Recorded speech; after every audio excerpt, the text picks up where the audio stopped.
জীৱনটো আশাত নহয় প্ৰয়োজনত সীমাবদ্ধ কৰক কাৰণ ফকীৰৰো প্ৰয়োজন পূৰণ হয় কিন্তু ৰজাৰো আশা পূৰণ নহয়। অন্ততঃ মানুহৰ চেহেৰাৰ ভিত্তিত বিচাৰ নকৰিব। যদি বিচাৰ কৰিব বিচাৰে তেন্তে তেওঁৰ গুণ চাই বিচাৰ কৰক। কাৰণ যিটো দেখাত যেনেকুৱাই নহওক লাগিলে সেয়া ভগৱানৰ সৃষ্টি। তেওঁৰ সৃষ্টিক আমি বিচাৰ কৰিবলৈ একো অধিকাৰ নাই। যদি বিচাৰ কৰিব বিচাৰে তেতিয়াহ'লে এজন মানুহৰ গুণ চাই বিচাৰ কৰক। গুণ হৈছে ব্যক্তিজনৰ নিজৰ সঞ্চিত ধন, যাৰ দ্বাৰা প্ৰকৃত ব্যক্তিজনক জনা যায়। আত্মসন্মানতকৈ ডাঙৰ আৰু একোৱেই নাই।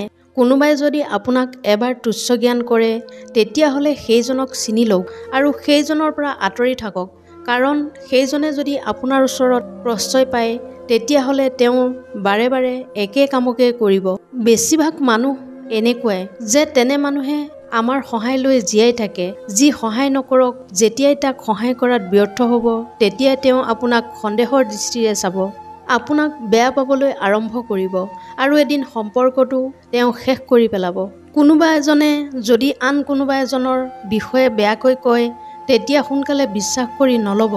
কাৰণ এনেকুৱা বহু মানুহ আছে যি আনৰ সম্পৰ্ক ভাল হৈ থকাটো কেতিয়াও সহ্য কৰিব নোৱাৰে। তেওঁলোকে মাথো ভাল সম্পৰ্কবোৰ নষ্ট কৰি সুখ লাভ কৰে আৰু সেইবাবে সুবিধা পায় ইজনৰ কথা আনজনৰ আগত বেয়াকৈ লগাই সম্পৰ্ক বেয়া কৰিবলৈ চেষ্টা কৰে। সকলোৱে কয় মৰম দিলে মৰম পায়, সকলোৱে কয় সন্মান কৰিলে সন্মান পায়। আচলতে এই কথাবোৰ শুনিহে ভাল লাগে। বাস্তৱত প্ৰেম ভাল পোৱা দিলে সস্তীয়া বুলি ভাবে আৰু সন্মান কৰিলে ভাবে মূৰ্খ।